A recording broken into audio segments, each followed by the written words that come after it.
Bien, vamos a comenzar esta segunda sesión de intervenciones de ponentes en estas 16ª lecciones jacobeas internacionales de la USC y vamos a dar paso a la doctora Liliana Neves, que es licenciada, que es mestre, que es doctora en Historia por la Universidad do Miño, con el título de doctorado europeo.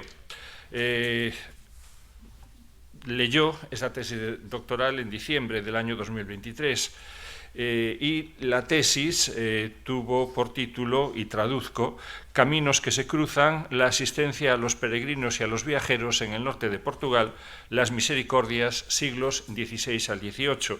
Una tesis que fue agraciada en mayo del año 2024 con el 7º premio de investigación sobre el Camino de Santiago y las peregrinaciones de la Cátedra del Camino de Santiago y de las Peregrinaciones de la Universidad de Santiago de Compostela. Es investigadora integrada en 2 centros de investigación de la Universidad do Miño, es miembro del Grupo Historia Social Norte y actualmente coordinadora del Gabinete Cultural de la Santa Casa de Misericordia de Arcos de Valdevés. Integra también, es decir, forma parte del Secretariado Diocesano para el Estudio, Investigación y Divulgación del Secretariado Diocesano para los Bienes Culturales de la Diócesis de Viana do Castelo. Recientemente le fue concedido el premio Dr. Juan Eulalio Peixoto de Almeida por la Santa Casa de Misericordia de Braga por su trabajo de investigación acerca del papel de las misericordias en los viajes y las peregrinaciones en época moderna, es decir, entre los siglos XVI al XVIII. A lo largo de su curso académico, del desarrollo de su actividad académica, le fueron concedidas diversas bolsas, realizó investigaciones en toda una serie de archivos, tanto nacionales portugueses como internacionales y bibliotecas. Ha publicado hasta la fecha, y es como digo, una joven investigadora, una joven doctora, ha publicado 12 artículos y 12 capítulos de libros, tanto en Portugal como en el extranjero. Es autora del libro Peregrinos y Viajeros, el auxilio de las misericordias de Braga y Ponte de Lima en los siglos XVII y XVIII, publicado en el año 2021. Sin más preámbulos, le agradezco en mi nombre, en el nombre del profesor Miguel Taín, su presencia aquí, que haya aceptado el presentar esta, que va a ser muy interesante, ponencia, y sin más preámbulos, pues le cedo la palabra. Muito obrigada, professor Domingo Lopo. Antes de mais, cumprimentar a todos. Bom dia a todos. Cumprimento o professor Domingo Lopo e o professor Miguel Taín, quem agradeço o convite para estar aqui hoje e cumprimento nas suas figuras todos os membros da cátedra. Eu vou falar então sobre aquele que foi o meu trabalho de doutoramento, o trabalho da minha tese de doutoramento e o papel que tiveram as misericórdias portuguesas na circulação dos peregrinos e viajantes nos séculos XVII e XVIII. Aqui eu trouxe um mapa para situar Portugal na Europa, portanto estamos numa franja da Europa e na figura 2 um mapa, não se vê o cursor, mas a parte que está rodeada foi o território que foi abrangido pelo estudo da minha tese de doutoramento. Eu trabalhei em arquivos de misericórdias nos distritos de Viana do Castelo, Braga, Porto, Vila Real, Bragança e entrei ainda no distrito de Viseu. E aqui um mapa, precisamente, com as misericórdias cujos arquivos foram analisados na minha tese de doutoramento. Portanto, foram elegidas 24 misericórdias, distribuídas, fundadas desde 1498 a 1640 e distribuídas por toda a região norte, desde o litoral até à raia com Espanha.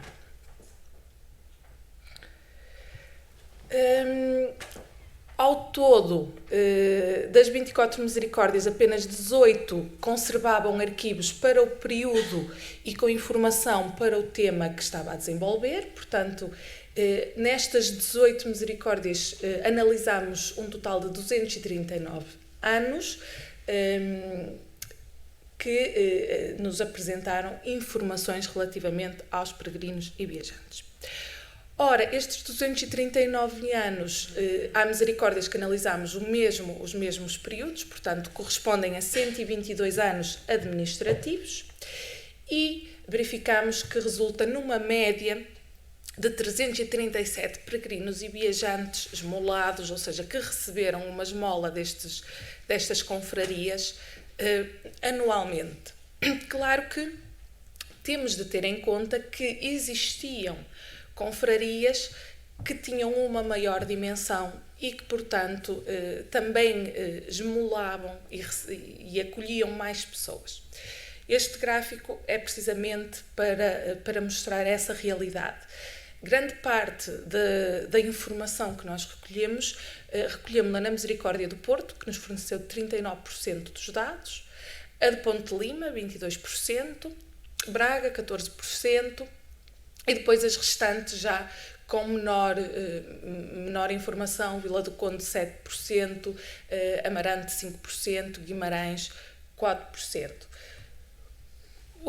O que é que contribui para estas diferenças? Estamos a falar, no caso de Porto, Braga, de grandes cidades, por onde passavam os principais caminhos da época, portanto, eram locais onde acabavam por chegar muitos peregrinos e viajantes, locais de passagem de muitos peregrinos e viajantes, e estamos a falar também de instituições com maior capacidade, instituições mais poderosas.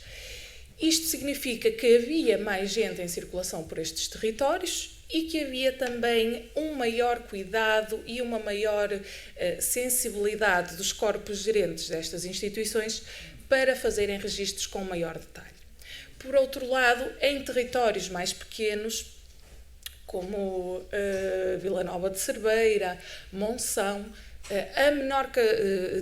portanto, o facto de serem vilas muito pequenas e muitas vezes os serventes, em alguns casos, chegou a haver um tesoureiro, um escrivão que era analfabeto, portanto, se era analfabeto nem sabia escrever, portanto, nem deveria ter nunca sido eleito escrivão. O que é que acontece? Os registros são mais parcos, com menos informação. E, portanto, daí esta diferença de informação recolhida nas diferentes instituições. Ora, no período analisado, nós trabalhamos por amostragem, não trabalhamos todo o período, como disse, elegemos um ano por cada misericórdia, um ano de 10 em 10 anos, e isto deu-nos uma análise de cerca de 41.170 indivíduos que se dividiam desde 1585 a 1820. Aquilo que verificamos é que o século XVIII foi aquele que registou um maior número de peregrinos e viajantes auxiliados pelas misericórdias, logo seguido do século XVII. Perdón. Simplemente, aunque la exposición de Liliana, al menos para mí, está siendo muy clara, simplemente quería hacer una pequeña precisión sobre lo que es el método y decirles que, obviamente, está trabajando con un volumen de documentación ingente. Estamos hablando de 24 misericordias. Entonces, lo que ha hecho a la hora de tratar con peregrinos y viajeros ha sido trabajar con una muestra, y ha sido una muestra de un año cada 10. Es decir, cada 10 años ha cogido un año y ese año lo ha vaciado completamente del total de documentación que ha manejado. De cada misericordia, obviamente. Y de ahí salen esos 41.170 individuos, es decir, un año de cada 10, de todas las misericordias. Perdón, Liliana, obrigada, professor. O que é que contribuiu para estas diferenças do século XVII? Foram as conjunturas políticas, económicas e militares deste território. Ora, estamos a falar de um século XVII em que Portugal viveu a Guerra da Restauração. A Guerra da Restauração, além de afastar os peregrinos e viajantes dos caminhos, devido à maior insegurança, portanto, um clima de beligerância, exércitos e soldados que causavam o medo nos caminhos, as misericórdias foram também chamadas a contribuir com dinheiro para o conflito. O que é que acontece? Tinham também menor disponibilidade financeira para dar esmolas aos peregrinos e viajantes. E muitas vezes, em momentos de debilidade económica, as misericórdias debatiam-se com dois cenários: privilegiar a população pobre local ou privilegiar a população que estava de passagem. E as opções eram distintas. Algumas reconheciam que quem estava de passagem tinha mais necessidade e, portanto, preferiam continuar a esmolar os peregrinos e viajantes. Outras optavam por deixar de distribuir esmolas aos peregrinos e viajantes e apoiar a população pobre local. Neste gráfico, nota-se melhor, é um gráfico diferente, os dados são os mesmos do outro gráfico, mas a linha mostra-nos melhor a diminuição das pessoas em circulação no período da Guerra da Restauração. Portanto, nota-se que realmente há, a partir de 1640, uma redução bastante acentuada do número de pessoas em circulação. E depois, no século XVIII, volta a aumentar esse número de peregrinos e viajantes. Na primeira metade temos um número mais elevado de indivíduos, porque estamos a falar de um período de paz em território nacional e também um período de grande estabilidade financeira para as misericórdias. Isto porque tinham sido descobertas as minas auríferas no Brasil e havia indivíduos a fazer grandes fortunas e deixar legados às misericórdias. Foi um período muito bom, que as misericórdias receberam vários legados muito abultados, doações muito abultadas e, portanto, tinham uma maior disponibilidade de dinheiro para distribuir esmolas. Simplemente hacer un par de aclaraciones. Efectivamente, como acaba de señalar la doctora Neves, Portugal y España van a tener algunos momentos de conflicto bélico y esto va a tener obviamente consecuencias negativas. El primero y más importante es el que transcurre entre 1640 y 1668, lo que llaman los portugueses la Guerra de Restauración, que es el momento en que se separa Portugal de la monarquía hispánica en la que se había integrado en 1580 con Felipe II. Eso, claro, obviamente fue un conflicto largo, fue un conflicto que rompió relaciones con España y además es un conflicto que va a repercutir negativamente sobre la capacidad de las misericordias para recibir ingresos. Hay otro conflicto entre España y Portugal que transcurre entre 1704 y 1715, es lo que nosotros llamamos la guerra de sucesión, en el que intervino Portugal apoyando a uno de los candidatos, al candidato Augsburgo. Una vez transcurrido ese periodo, las relaciones entre los dos países van a ser normales a lo largo de todo el siglo. Hay otro elemento muy importante. Las misericordias son instituciones que se financian fundamentalmente con donaciones. Hay obviamente misericordias que van desarrollando una serie de inversiones, sobre todo las mayores, y obviamente por eso esas diferencias entre las misericordias de los grandes centros urbanos y de las pequeñas villas. Y durante la primera mitad del siglo XVIII van a repercutir de manera muy favorable sobre las misericordias las donaciones que hacen lo que se llama en Portugal os brasileiros de tornaviaxen, es decir, aquellos individuos que emigran a Brasil, que hacen fortuna y que en el momento de su fallecimiento antes hacen unas fuertes donaciones a las misericordias de sus lugares de origen. Las misericordias, que es una institución que hay en Portugal, que nosotros, en España, en Galicia hay algunas misericordias en la zona fronteriza. Posiblemente por imitación con el ejemplo portugués. Las misericordias son instituciones muy populares y eso es lo que explica esta capacidad de captar donaciones y este deseo por parte de los brasileiros, es decir, de los emigrantes enriquecidos, de dejar de alguna manera huella de su recuerdo a través de una donación a las misericordias. Muchas gracias. Perdón. Então, aproveito no seguimento do professor Lopo de dizer que neste período a salvação da alma era muito importante. Portanto, estes brasileiros muito ricos acabavam não podendo levar dinheiro com eles quando faleciam. O que é que faziam? Deixavam nas misericórdias para ser aplicada em beneficência, mas o objetivo era ter um retorno espiritual, Muitas vezes, ao ser dada a esmola, os corpos da misericórdia diziam o nome do doador para que o pobre que recebeu a esmola rezasse pela sua alma. E tinham também missas. Portanto, estas doações que são feitas também com a intenção de as aplicar novamente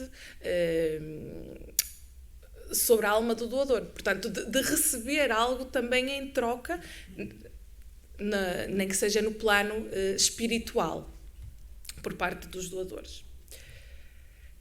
Na segunda metade do século XVIII, houve já uma pequena diminuição dos esmolados, daqueles indivíduos, dos peregrinos e viajantes que recebiam esmolas por parte das misericórdias, porque é novamente um período de conflito, com a Guerra dos 7 Anos, e depois é um período em que começou a crise aurífera do Brasil. Portanto, começaram a diminuir as jazidas, começou a diminuir, algumas pessoas ficaram com graves dificuldades económicas, as misericórdias emprestavam dinheiro a juro, eram credoras, e começaram a ter dificuldades em cobrar esses juros e, portanto, começaram a ter também dificuldades económicas. E então andam sempre associados os problemas económicos das misericórdias com uma maior ou menor disponibilidade financeira das misericórdias, com os períodos em que há conflitos, e isso é uma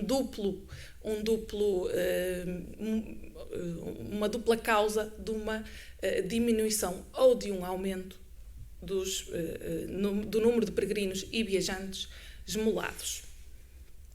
Portanto, isto já falamos. Relativamente à sazonalidade, não encontramos uma grande discrepância nos meses em que estes indivíduos foram esmolados. No entanto, percebe-se que o mês de junho era aquele que tinha um maior destaque. Portanto, era um mês em que as misericórdias portuguesas tinham um maior número ou distribuíam esmolas a um maior número de peregrinos e viajantes. Logo seguido de novembro, maio e agosto. Portanto, estes 4 meses recebiam 44% dos peregrinos e viajantes esmolados anualmente pelas misericórdias.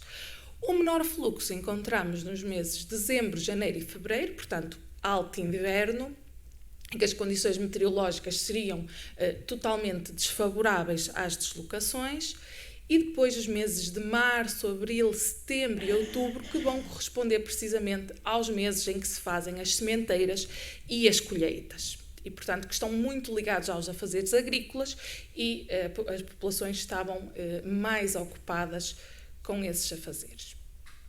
Mas e quem eram então estes peregrinos e viajantes que as misericórdias auxiliavam? Simplemente quería hacer también una pequeña aclaración, porque es interesante ver lo de la estacionalidad, es decir, los meses en los que hay movilidad. Obviamente, y el método de la doctora Neves ha sido un método muy bien ajustado, hay siempre una distinción, algo de lo que se hablaba ayer, entre los que son peregrinos y los que son viajeros, ¿no? Porque las misericordias atendían a todos los que se desplazaban y pedían limosna. Precisamente por eso no es una casualidad que aquellos meses en los que hay demanda de mano de obra, sobre todo en el sur, para recoger cosechas, la gente del norte se desplazará al sur para trabajar en esos oficios. Y es también la época en la que muchos emigrantes gallegos viajan y también se recogían a las misericordias para pedir ayuda. No es una casualidad que el mes de junio sea un mes donde hay una mayor presencia y tal vez de peregrinos, porque julio está a la vuelta de la esquina. Y julio, el 24, es el día de la fiesta de Santiago. Entonces, quiero decir que todos estos elementos están interrelacionados. La doctora Neves los estudia muy bien en su tesis y ayuda a entender muy bien el porqué de esta estacionalidad, que no es casual ni es fruto del azar. Gracias. Obrigada. Então, se analisarmos estes indivíduos, conseguimos perceber o sexo de 9.749, ou seja, 23% do número analisado.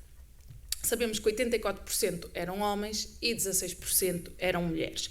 A diferença entre o sexo masculino e o sexo feminino não é de estranhar. As viagens representavam maiores dificuldades para as mulheres, tinham maiores perigos para a sua honra e perigos físicos no caminho, portanto, eram mais vulneráveis. e, portanto, o sexo masculino, por oposição, tinha uma maior propensão, uma maior liberdade para se deslocar, até em idades mais jovens, para procurar melhores condições de vida, trabalho ou aventura. Relativamente ao Estado Civil, é muito difícil os tesoureiros das misericórdias darem-nos informações sobre aqueles indivíduos, nem sempre conseguimos, portanto, muitas vezes os números que temos que nos permitem ir conhecendo e caracterizando esta população são números baixos. No que diz respeito ao Estado Civil, nós temos informação apenas para 4,5% do total analisado. Sabemos que 71% eram casados e quase na totalidade estavam a viajar com os respectivos cônjuges, portanto, viajavam em casal. 26% eram solteiros e estavam em clara maioria os homens, pelos motivos que já atrás elencamos, e 3% eram viúvos. E no caso dos viúvos, há uma maioria das mulheres, contrariamente aos outros grupos, face aos homens. E consideramos que pode haver duas causas para esta diferença. Em primeiro lugar, o facto de existirem mais viúvas do que viúvos, porque as mulheres tinham uma maior esperança média de vida do que os homens faleciam mais cedo, e depois porque as mulheres eram também mais vulneráveis e o estado de viuvez deixava-as numa situação muito difícil. Portanto, o que é que elas faziam? Muitas vezes circulavam pelas misericórdias para tentar encontrar algum apoio e aproveitar as esmolas das misericórdias e o apoio que elas davam aos peregrinos e viajantes, que mais à frente veremos que era bastante extenso. Relativamente à idade, foi muito raro o escrivão deixar-nos nota da idade destes indivíduos, sabemos apenas para 0,7% dos casos. 193 eram crianças, porque era mais fácil ao escrivão dizer se era uma criança ou um adulto, e depois vemos que os mais jovens estão em maior presença. Moços e moças, temos 74 casos, entre os 15 e os 25 anos temos 9 casos, 26 e 35, 8 casos, 36 e 45, 7 casos, e a partir dos 45, quando a população já era considerada mais velha ou velha, o número de casos vai diminuindo. E com quem é que estes indivíduos viajavam? Nós sabemos que das 41.170 pessoas, 5.122 viajavam com outras pessoas, viajavam acompanhados, ou seja, 12% do total. Não sabemos se os restantes 88% estavam sozinhos ou o escrivão simplesmente omitiu quem os acompanhava. E então, como é que estas pessoas viajavam? 56,4% das pessoas que viajavam com companhia viajavam com familiares. E destes destacavam-se os casais, que correspondiam a 24%, sendo que mais de metade dos casais viajava sozinhos, portanto apenas o marido e a mulher, e 34% seguiam acompanhados por um ou mais filhos. E depois, 43,6% dos indivíduos viajavam com companheiros de viagem para os quais não foi possível identificar nenhum laço de parentesco. E aquilo que se verifica é que mais de metade seguia apenas com um companheiro, portanto, grupos pequenos de 2 pessoas.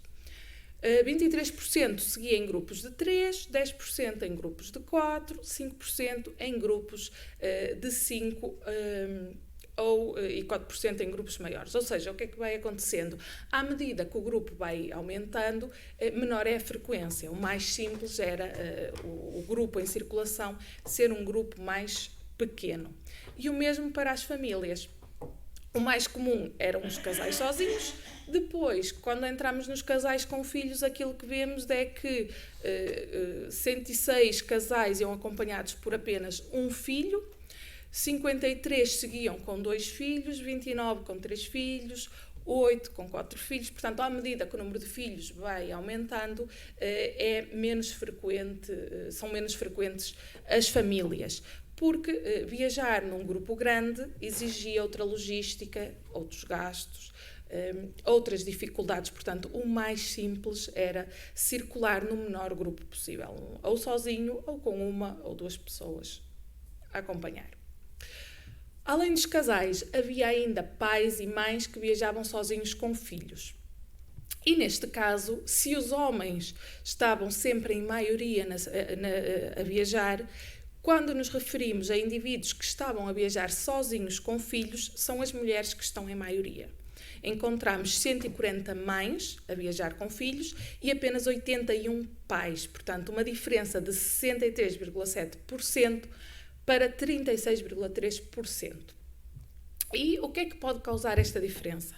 Por um lado, um maior encargo das mulheres com os filhos, portanto, as crianças ficavam ao cuidado das mães e estas eram responsáveis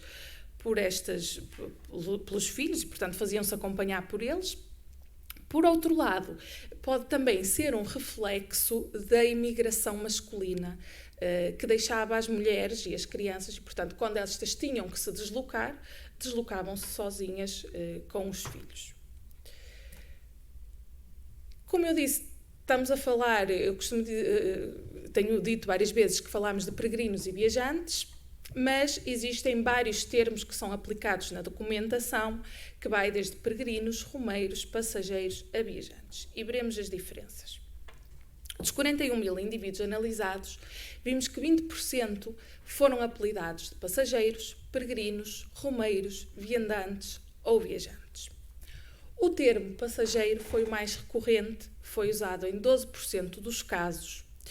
E destes, sabemos que 7% eram homens e 1% mulheres. Depois seguiu-se o termo de peregrino, que foi usado em 4% dos casos. Quase o mesmo valor que foi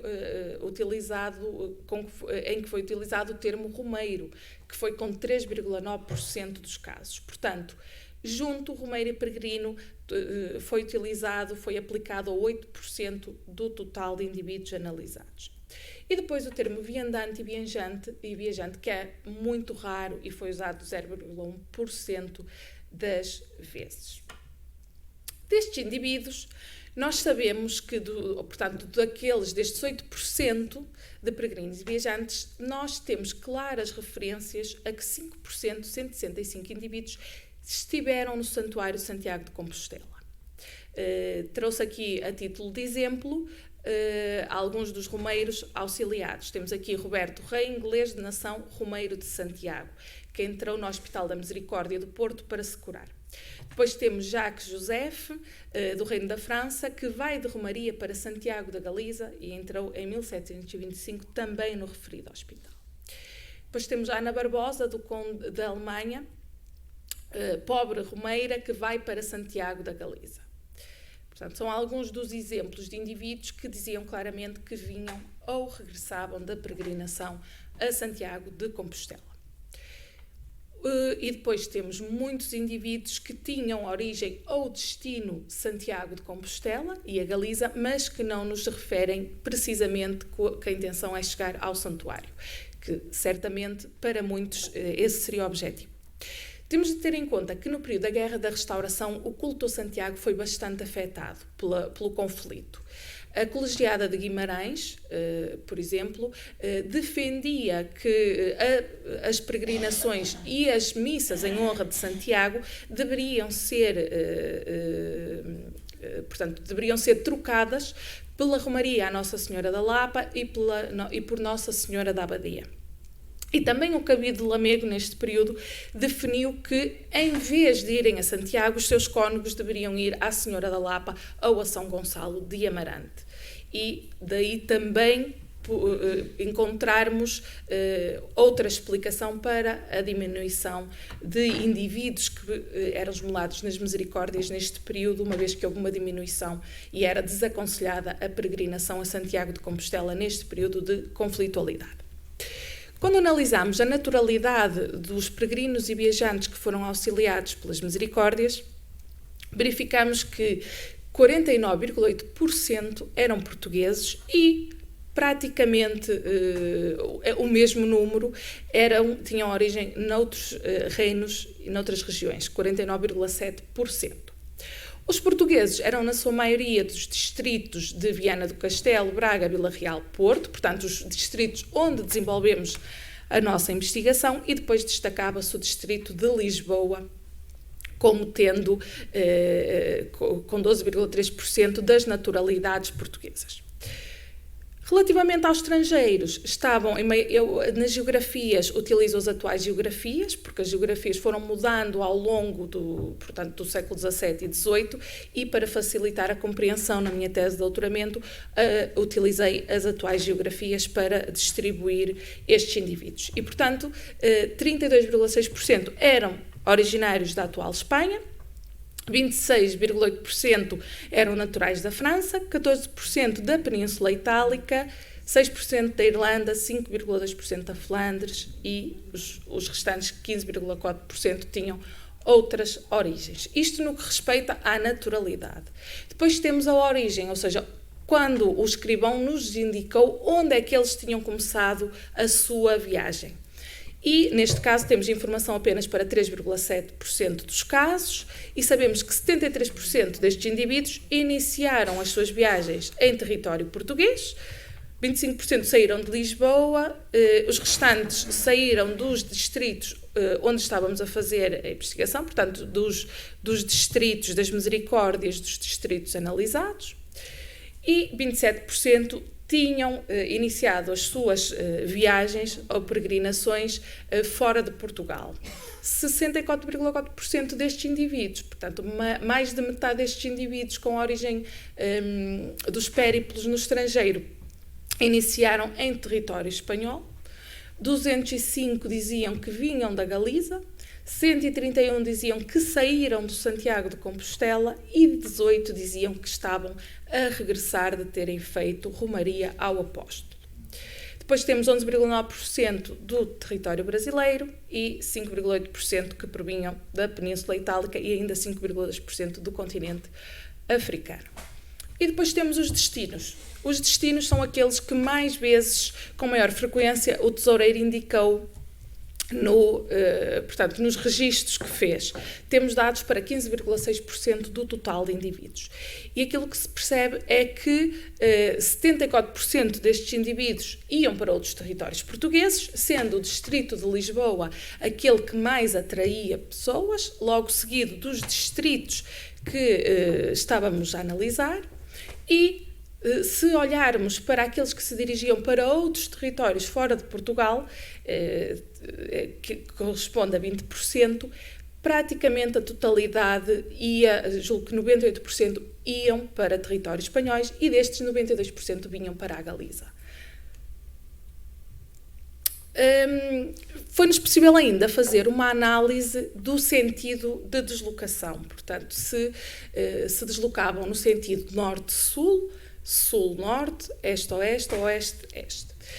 E esperávamos, a nossa expectativa era que, tendo em conta que estávamos a analisar o território norte de Portugal, o sentido de circulação fosse norte-sul, especialmente porque é o sentido da imigração, portanto, tanto a Galiza como o Minho, territórios muito povoados, normalmente migravam com direção a sul para os trabalhos nas grandes planícies do sul da Península Ibérica. O que é que acontece? Nós verificamos que grande parte da população, 49%, dirigiam-se no sentido sul-norte, portanto, dirigiam-se para norte. O que é que isto pode representar? Podemos estar efetivamente a falar de migrantes que regressavam das colheitas no sul da península e que, portanto, retornavam a casa e que não precisaram do mesmo apoio quando desceram, portanto, estamos a falar de meses de trabalho que podiam estar mais enfraquecidos e necessitarem de mais apoio das misericórdias, embora que, portanto, se estiveram a trabalhar também receberam pagamento, portanto, deviam ter algum dinheiro com eles, o que não é, raramente encontramos informação de dinheiro entre os peregrinos e viajantes, E depois pode ser uma indicação de que estes indivíduos se dirigiam precisamente para a Espanha, portanto, pretendiam atravessar a fronteira. E como é que estava a saúde destes indivíduos? Portanto, nós sabemos que dos 41.000 indivíduos analisados, 1.590 estavam doentes, ou seja, 4% encontravam-se doentes, mas apenas 943 necessitaram de assistência hospitalar. E nós analisámos os dados de 5 hospitais de misericórdias, do Porto, Braga, Guimarães, Ponte Lima e Barcelos.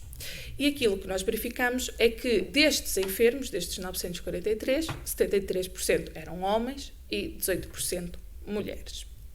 Qual foi o principal problema que levou estes indivíduos ao hospital?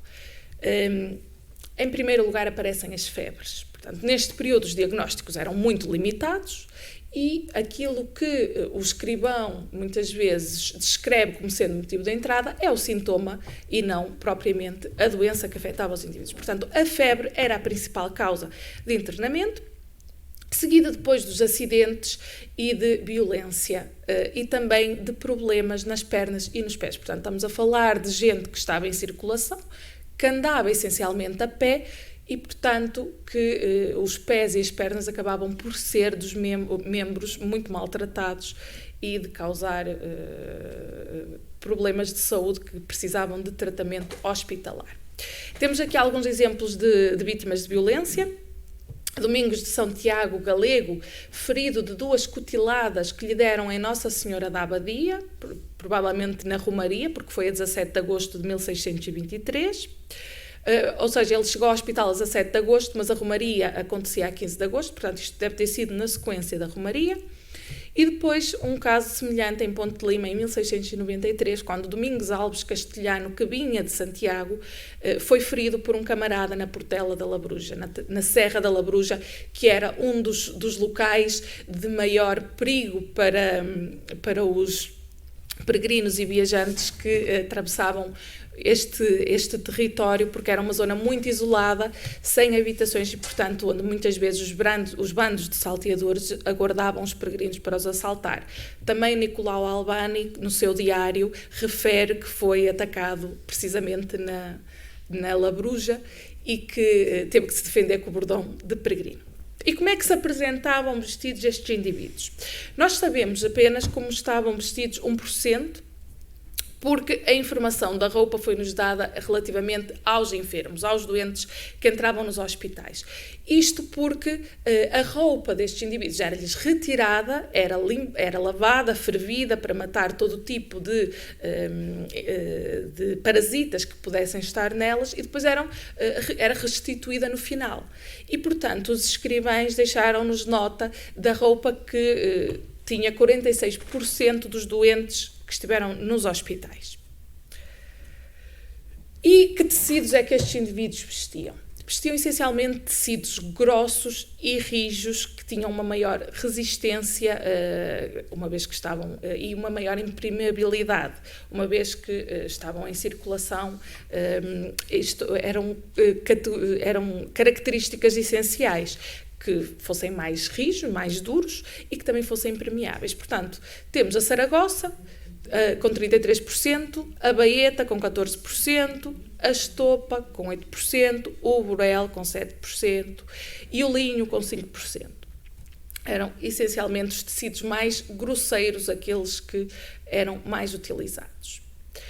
Relativamente ao estado das roupas, verificamos que 35% destes doentes tinham roupas muito velhas, 28% estavam vestidos com trapos, 10% com farrapos, 7% rotos, completamente rotos, 1% apareceram apenas cobertos com panos, sem referência do corte, e 2 pessoas chegaram nuas.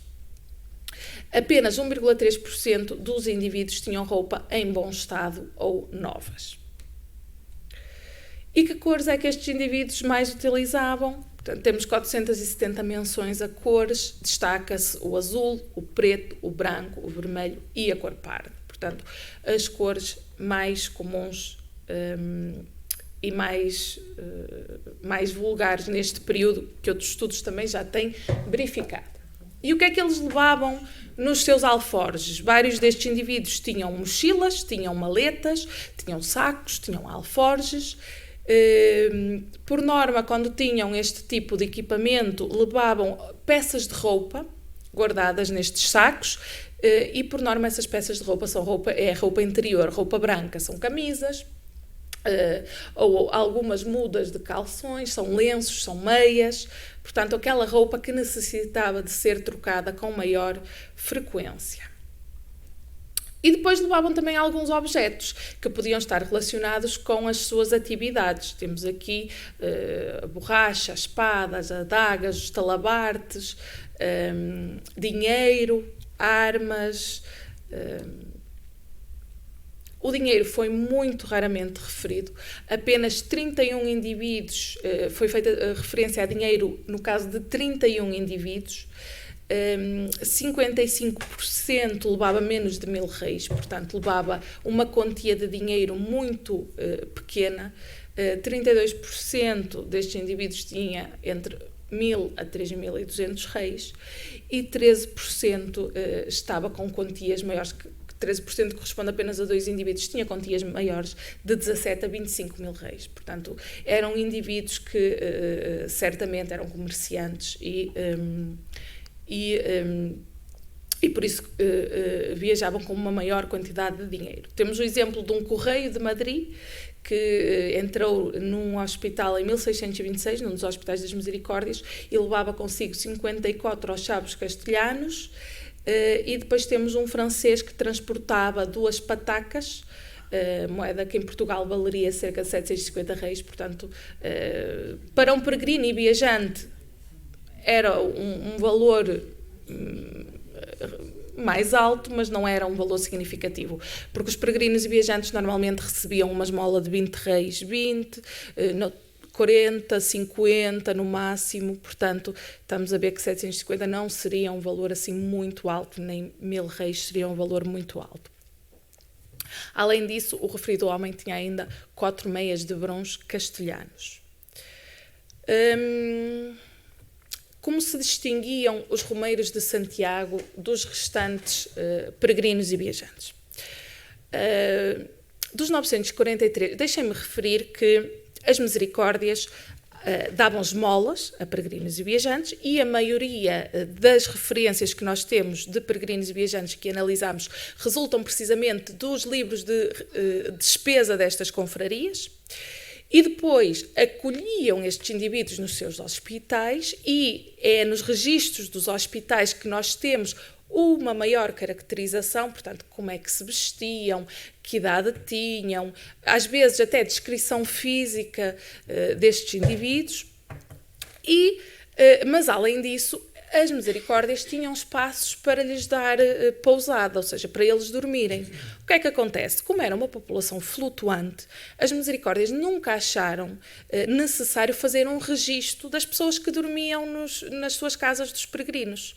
E, portanto, não conseguimos ter acesso a essas pessoas.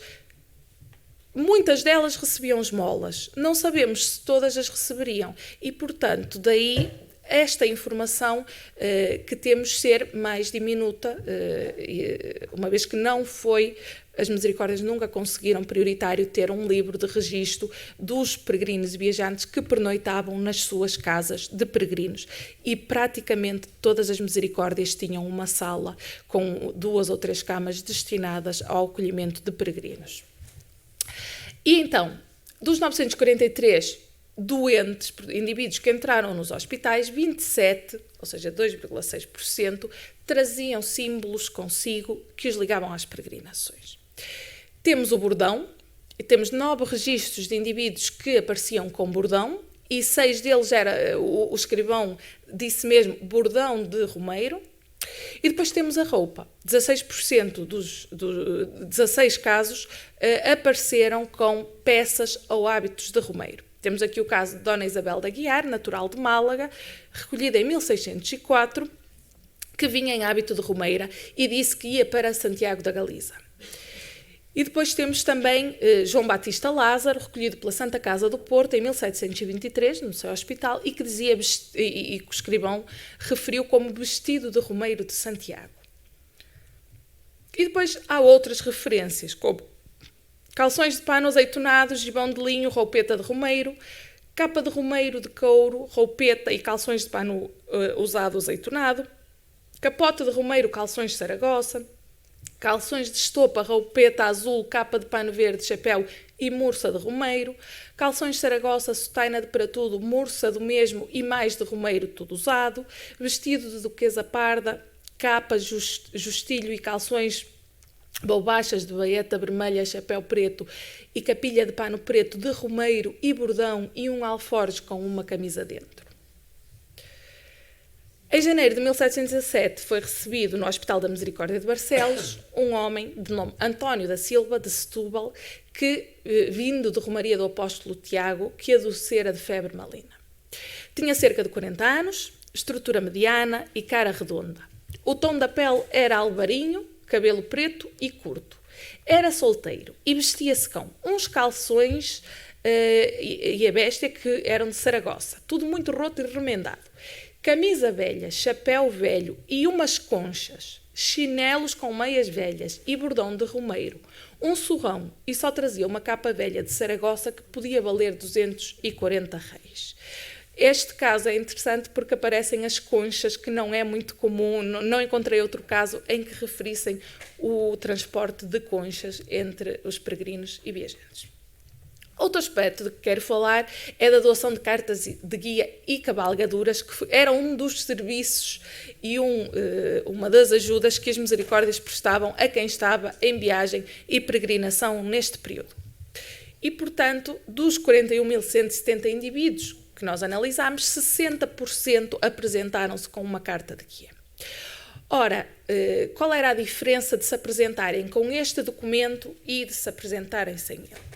É que a carta de guia era um atestado, era como um passaporte que justificava a deslocação e, portanto, dava às misericórdias maior segurança de que estes indivíduos não eram simples vagabundos que andavam a aproveitar-se das esmolas distribuídas. Eles tinham um propósito de deslocação.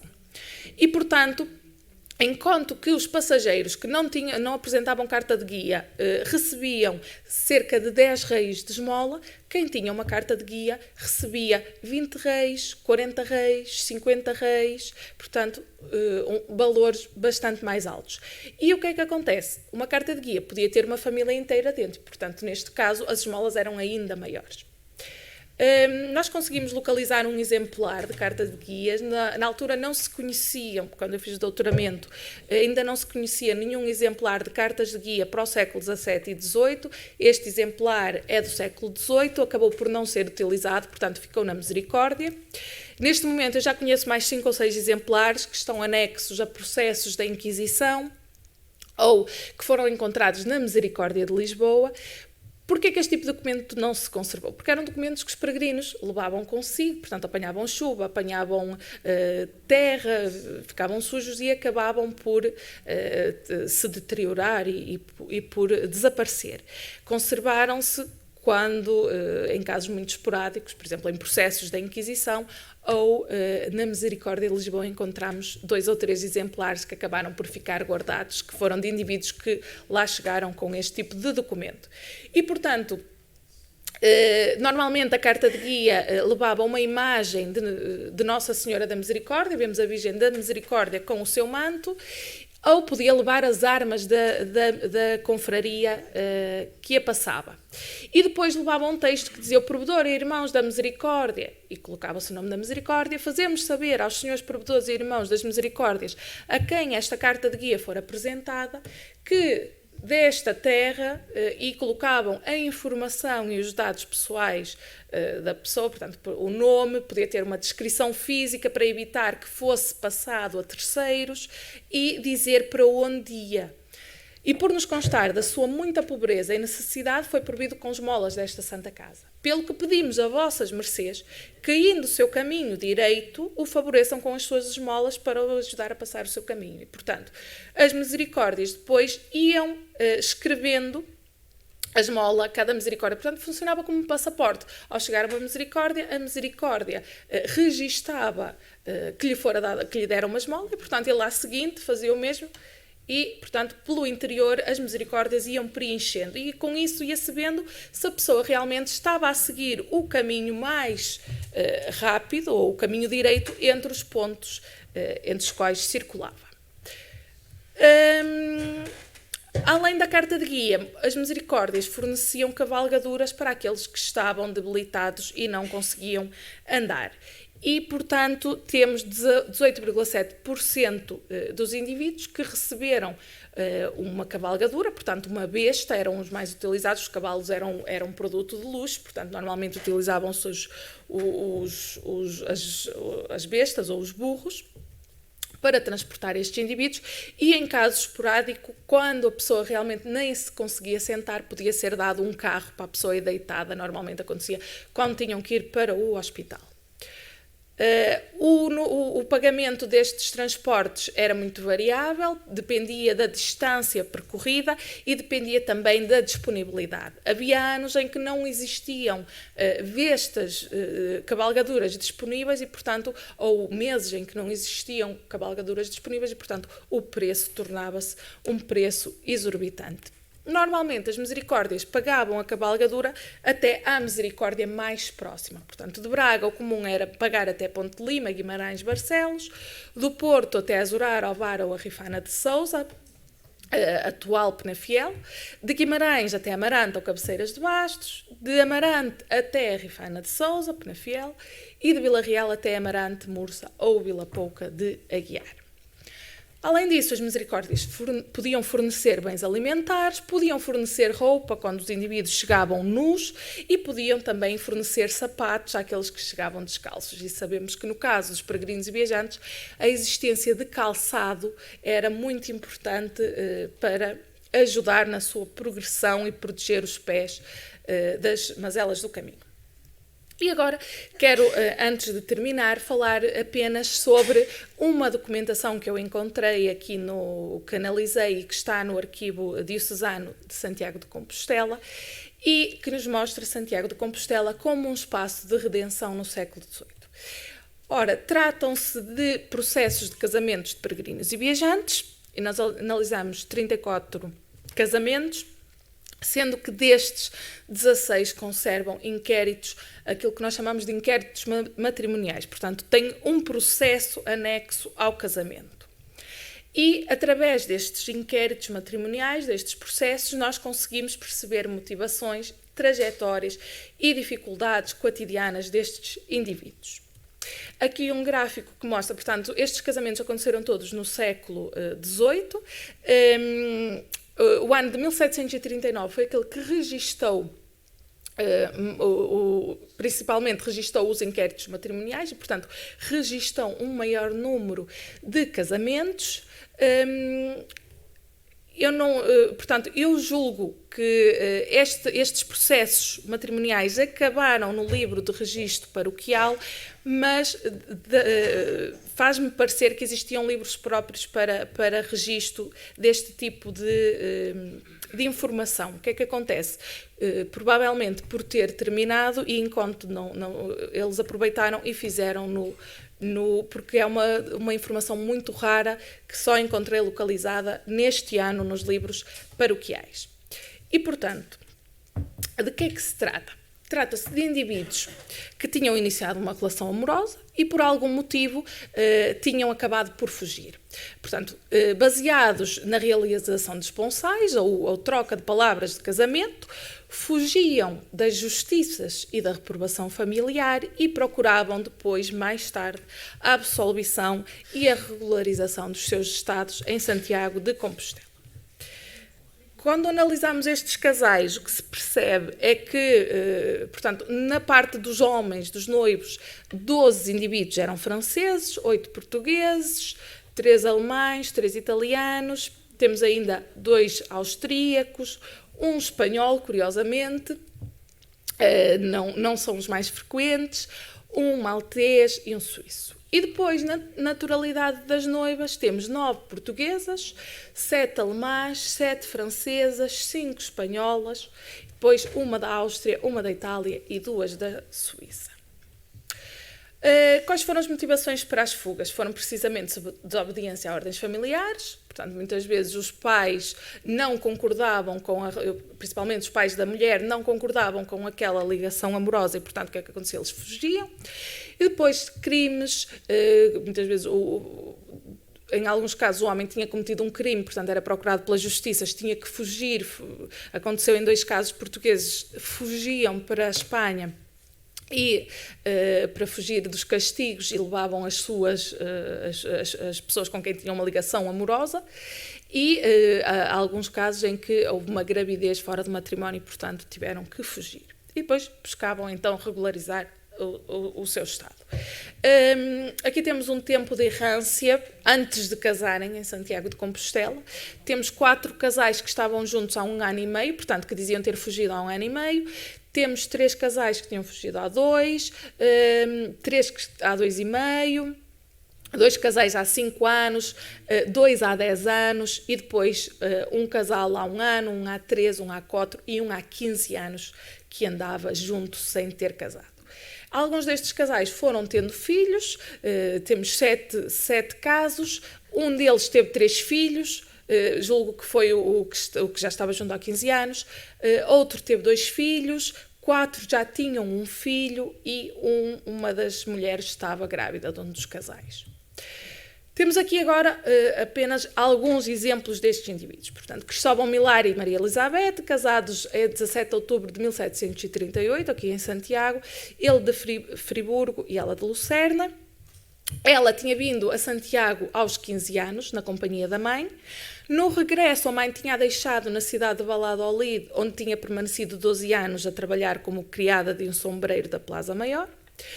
Passados alguns anos, quando chegou aos 27, ela decidiu abandonar o trabalho e, portanto, dizia que se dirigia para Lucerna para tentar procurar a família, e, ao chegar a Santo Domingo de la Calçada, tinha visto Cristóbal, um militar alemão que se apresentava ainda com a farda que servia nas tropas do rei da Sardenha, de onde havia desertado, e tendo falado um com o outro, tinham-se conhecido e sabendo-se solteiros, tinham-se prometido em casamento um ao outro. E, portanto, tinham andado em companhia um do outro durante os 4 anos seguintes, nascendo dessa união um filho. 2 anos antes tinham estado em Compostela, com o objetivo de se casarem. No entanto, por medo, diziam, com temor e pudor da justiça, sabendo do mau estado em que estavam, decidiram, e com medo de serem presos, decidiram ir embora outra vez sem terem regularizado o seu estado.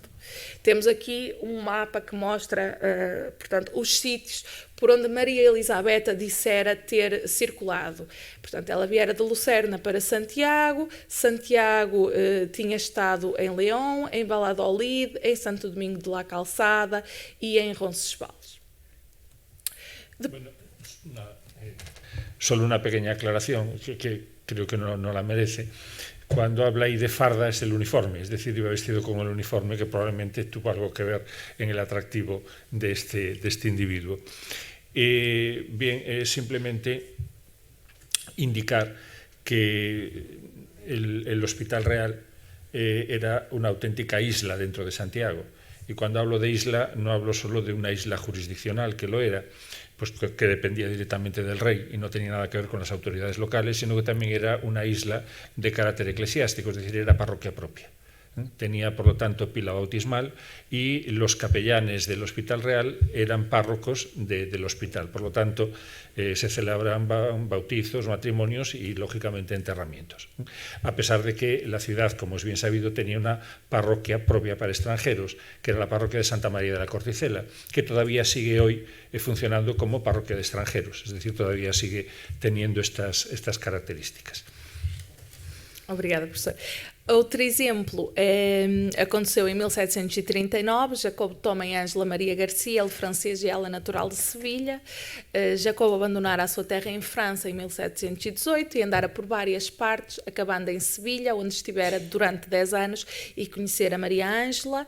Esta, por sua vez, tendo-lhe morrido os pais e ficado órfã, decidiu abandonar Sevilha acompanhada por Jacobo Toma e, em concubinato, percorreram várias terras e tiveram 3 filhos.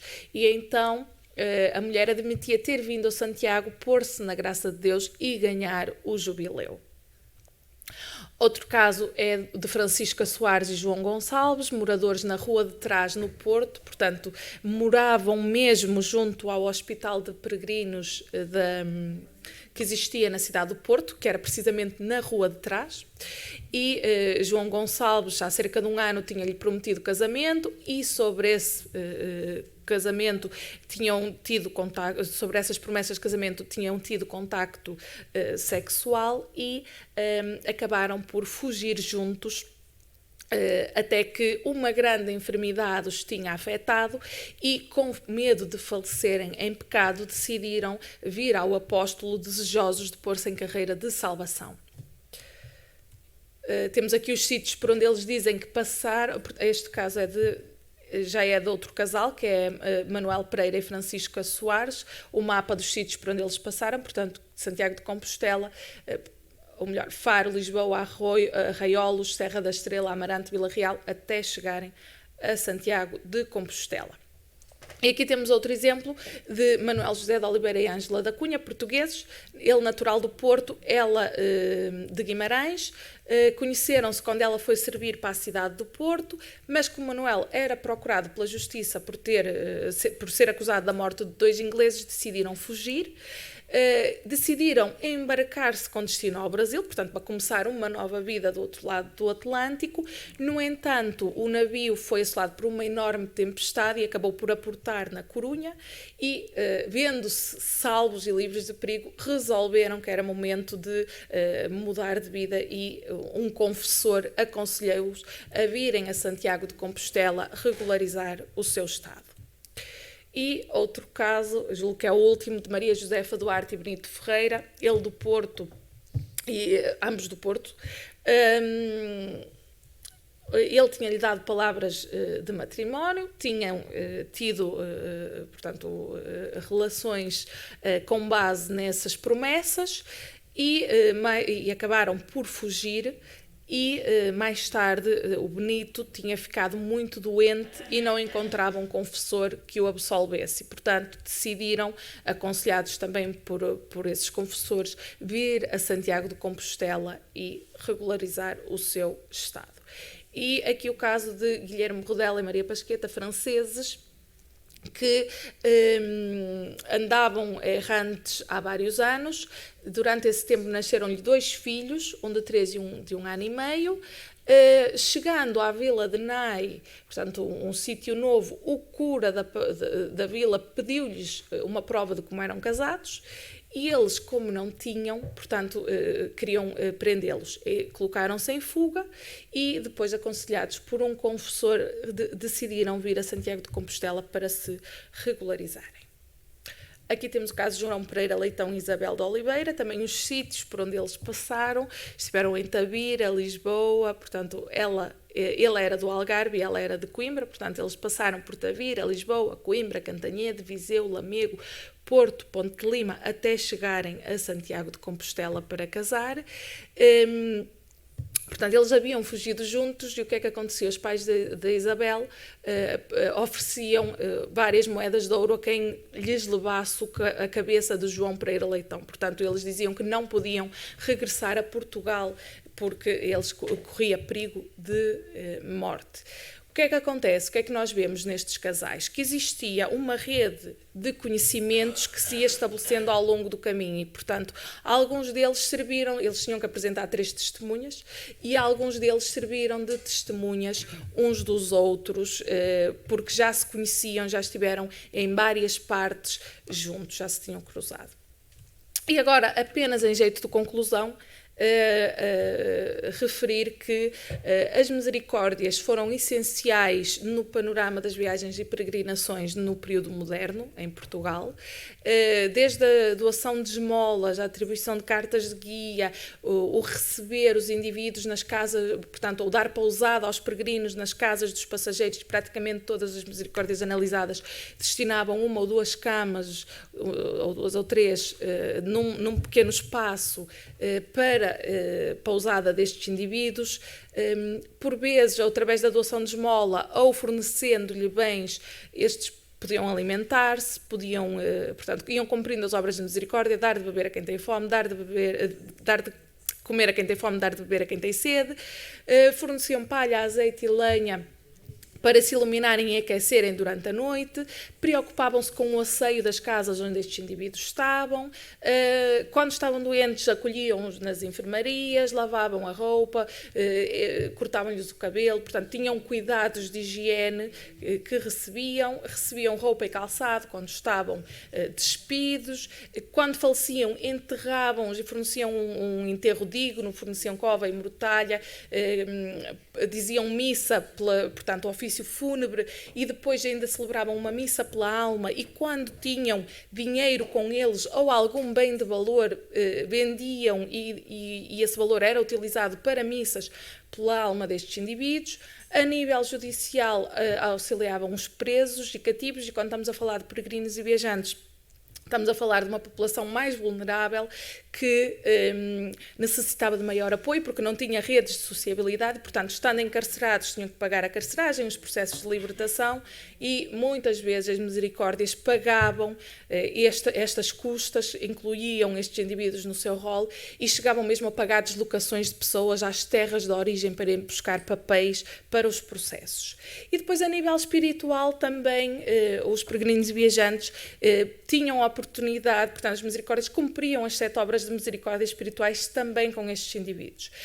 Através, portanto, todas as misericórdias tinham igrejas e os seus hospitais tinham também capelas e alguns tinham mesmo igrejas, onde celebravam missas de alba, celebravam missas nas cadeias para os presos, onde os presos peregrinos e os peregrinos e viajantes presos também usufruíam.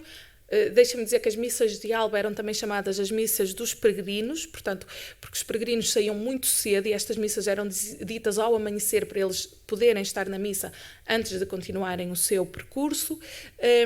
Muitas vezes debatiam-se com os problemas causados pelos peregrinos e passageiros nos hospitais e nas casas dos peregrinos e, portanto, tinham que os resolver. Eram espaços que estavam abertos, que recebiam toda a gente que chegava e, portanto, junto com os peregrinos e viajantes, às vezes também chegavam pessoas que procuravam apenas uma vida mais larga.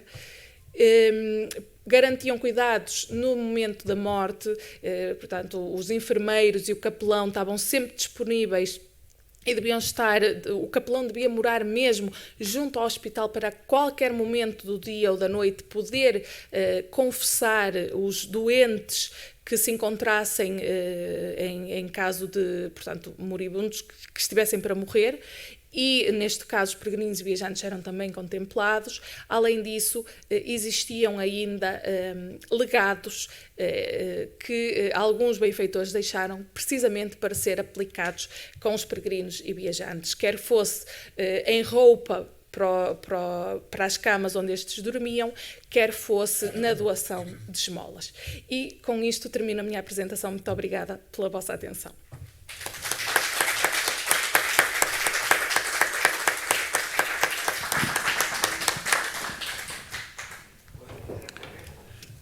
Sí. Después te lo puede dar. Bien, hemos tenido la oportunidad de escuchar esta excelente ponencia de la doctora Liliana Neves, que nos ha permitido ver algo que comentábamos ayer de manera incidental durante aquella mesa redonda, es decir, la importancia de acudir a los fondos documentales a los que normalmente no se acude. y ver la importancia que algunas de esas fuentes, y estoy hablando de las fuentes hospitalarias, la importancia de esas fuentes para darnos información acerca de lo que es la peregrinación, los caminos de peregrinación, la asistencia a la peregrinación y obviamente también, aunque sea de manera indirecta, el volumen de la peregrinación.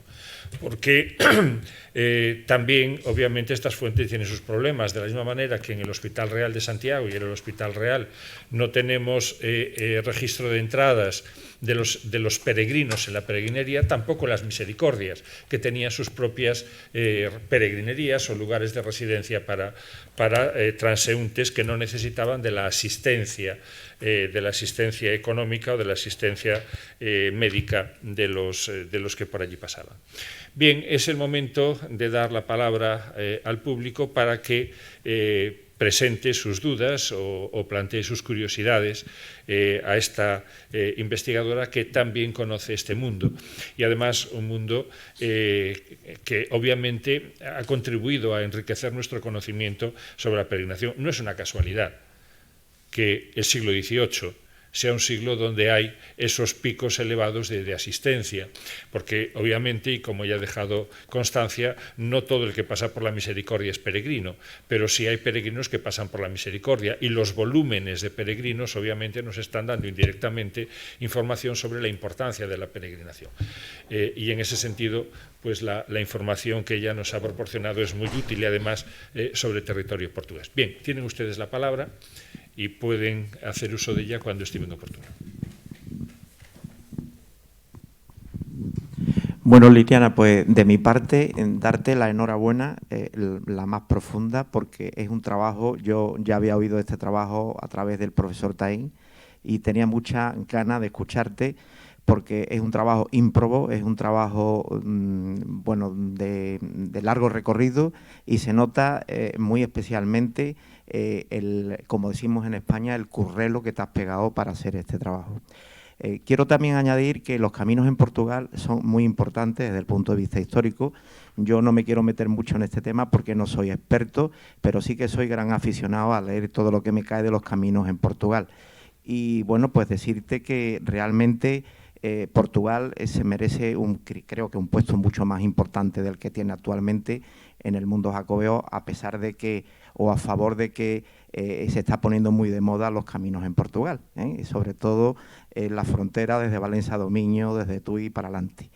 Y en cuanto al tema histórico, pues a mí me gustaría primero una recomendación desde mi modesto punto de vista. Creo que estos estudios tan extensos y tan maravillosos se deberían de tener, pues quizá a lo mejor en otros idiomas, ¿no? No sé si lo hace en español, castellano, bueno, los gallegos tenéis más suerte porque es mucho más sencillo acceder a esta información. En inglés quizás, ¿no? Para dar un poco más a conocer este trabajo que es ímprobo, como decía anteriormente.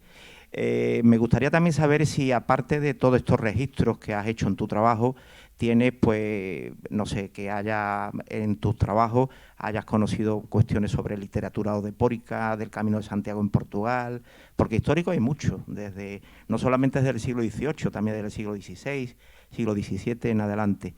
Y bueno, pues quería preguntarte si en algún enterramiento había encontrado de peregrinos españoles algunas espéculas en los enterramientos, porque en España también hay algunos sitios donde se han encontrado parte de las vieiras, de las conchas, etcétera. Y bueno, pues así un poco a grosso modo. No sé si es tu trabajo, esta pregunta no es querer ponerte en un compromiso, sino simplemente un poco ahondar en esta cuestión. Y nuevamente darte la enhorabuena y animarte, porque con la juventud que tienes te queda mucho por delante y espero que sigas haciendo trabajos tan buenos como este. Antes de mais, muito obrigada. Agradeço as sugestões, sim. Traduzir, eu conto de escrever alguns artigos sobre os resultados desta tese e de os publicar em inglês, precisamente para terem uma maior difusão que neste momento é essencial, principalmente o inglês, os trabalhos saírem noutras línguas, principalmente o inglês, para terem uma maior difusão, mas também o galego, certamente, ou o castelhano, ajudaria bastante. Relativamente aos caminhos, aquilo que eu fui verificando no meu doutoramento é que eu ia encontrando peregrinos e viajantes em qualquer misericórdia, desde as maiores às mais pequenas, mais remotas, nos sítios mais recônditos, porque dá-me a sensação que estes indivíduos procuravam sempre o caminho mais direto da sua porta até Santiago e, portanto, iam passando por vários sítios.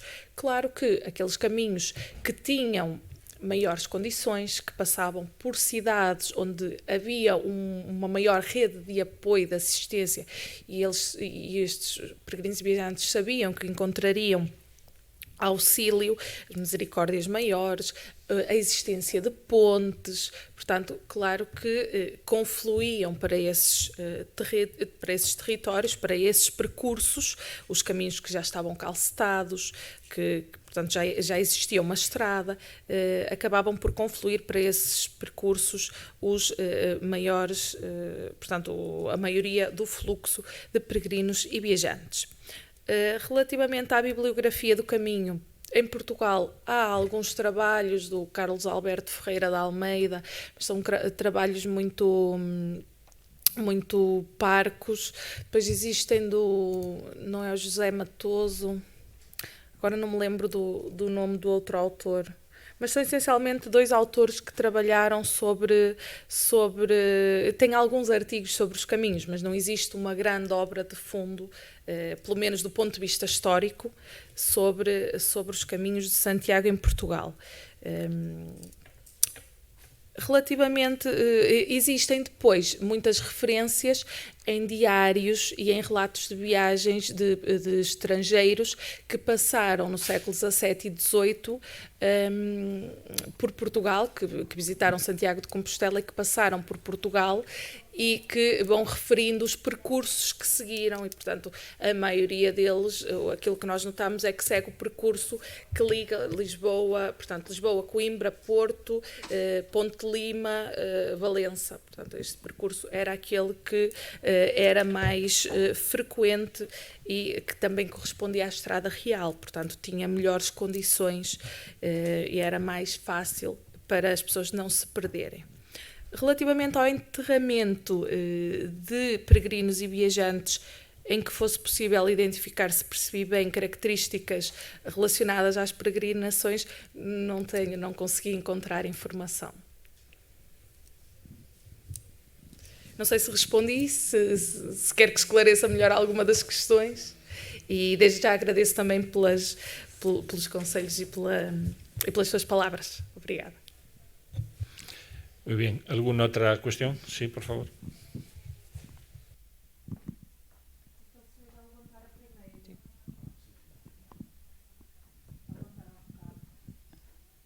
Buenos días, felicitarte por tu exhaustivo trabajo, es impresionante. Y solamente tengo una curiosidad. Aparece como uno de los tejidos, se repite bastante veces la palabra, Zaragoza. ¿Puedes explicarme qué es? Gracias. A Saragossa é um tecido grosseiro feito a partir do linho, portanto é o linho mais grosseiro. Penso que é a partir do linho a Saragossa. Penso que sim. É o tecido, é aquele mais grosseiro, parecido com a estopa. Es una denominación de tejido que se utiliza también en la documentación española. No sé si hay algún tipo de relación con Zaragoza como centro de producción en algún momento, pero en cualquier caso, sí, como dice la doctora Nieves, es un tejido muy común en la ropa popular, es decir, en la ropa de los sectores sociales medios bajos. Y siempre aparecen los inventarios post-mortem, es decir, los inventarios que se hacen al morir un individuo de los bienes que deja, tejidos de Zaragoza. Insisto, no sé si el origen estuvo alguna vez en telares zaragozanos, pero sí que quedó como denominación tipo y que es muy común la denominación también en España y en Galicia, claro, obviamente. Bueno, mis felicitaciones, Liliana, un premio muy merecido, el de investigación. Hay pocas personas jóvenes que tengan la paciencia de dedicar 6 años a recorrer todas esas misericordias, que son archivos normalmente cerrados al público y que hay que hacer muchas gestiones telefónicas, y me imagino que habrás tenido 1000 anécdotas y aventuras para poder hacer esa tesis doctoral, que el comité, cuando la vio, no tuvo ninguna duda en quién merecía ese año el premio. Yo tengo una curiosidad sobre las cartas de guía, porque realmente son un precedente a la credencial actual del peregrino. Y nos has puesto unos ejemplos del siglo XVIII, que es lo que has encontrado. Pero yo me pregunto si por escrito en la documentación, ya en el XV, habla de la existencia de la carta de guía, porque sería muy interesante para contrastarlo con otros lugares de Europa. Y también cómo la obtenían. ¿Se la expedía una misericordia? ¿Se la expedía el cura o el obispo de su parroquia de origen? Porque lo primero que necesitas es que alguien te la dé, y el que te la da, me imagino que pedirá prueba de algo, de peregrinación o de viaje. Me interesa mucho esa documentación. Antes de mais, muito obrigada, professor Miguel Botein, pelas suas palavras. A carta de guia, eu no século XV não sei, porque não trabalhei esse período. No final do século XVI, e julgo que desde o momento em que apareceram as misericórdias, portanto, desde o início do século XVI, que seguramente existiam, e há referências às cartas de guia. Portanto, os indivíduos aparecem com cartas de guia no século XVI.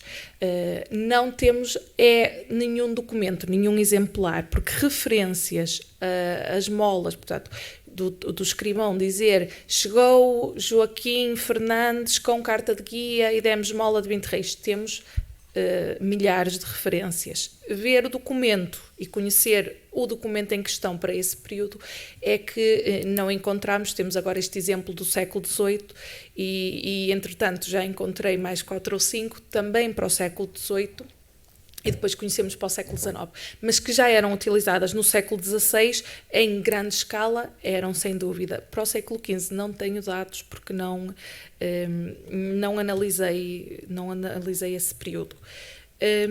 Como é que se obtinha? As misericórdias forneciam, mas também poderiam fornecer os bispos, também poderiam fornecer os municípios, mas em grande escala são as misericórdias quem fornece.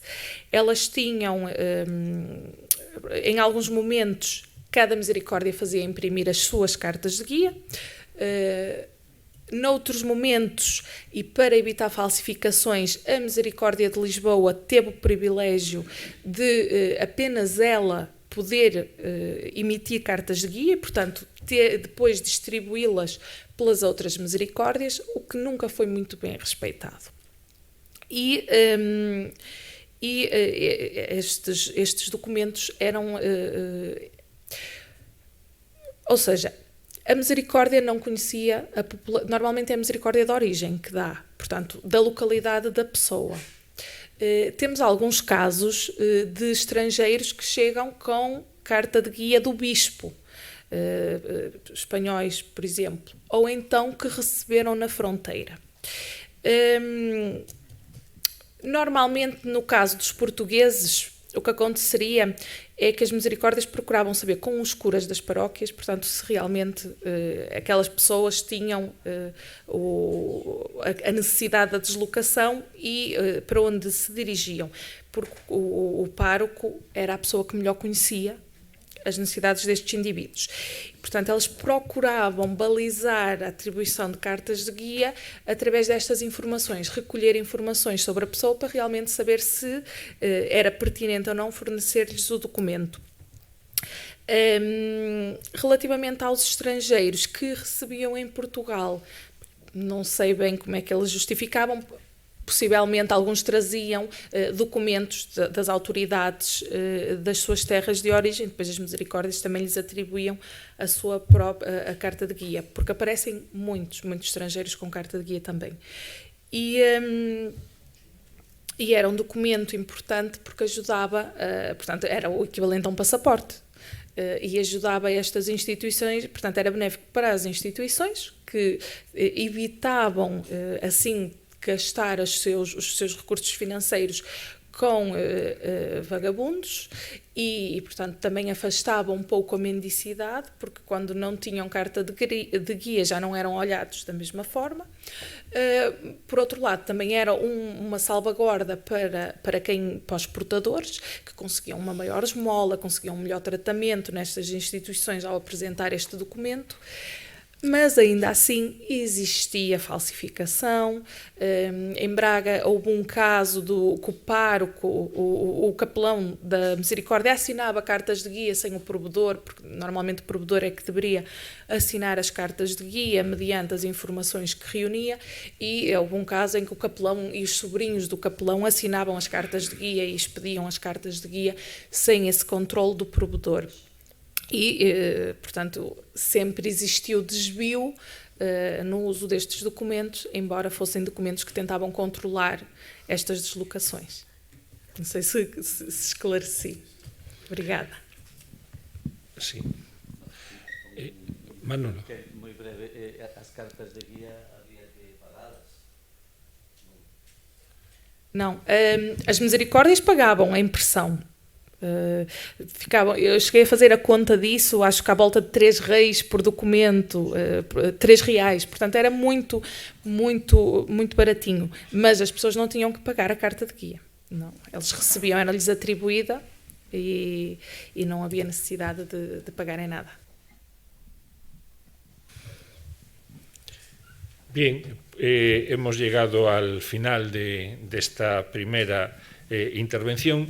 Y no me queda, antes de levantar la mesa, sino agradecerles a todos ustedes su presencia aquí, también su participación en el coloquio y, naturalmente, a la doctora Neves, una vez más, su presencia en estas lecciones. Muchas gracias.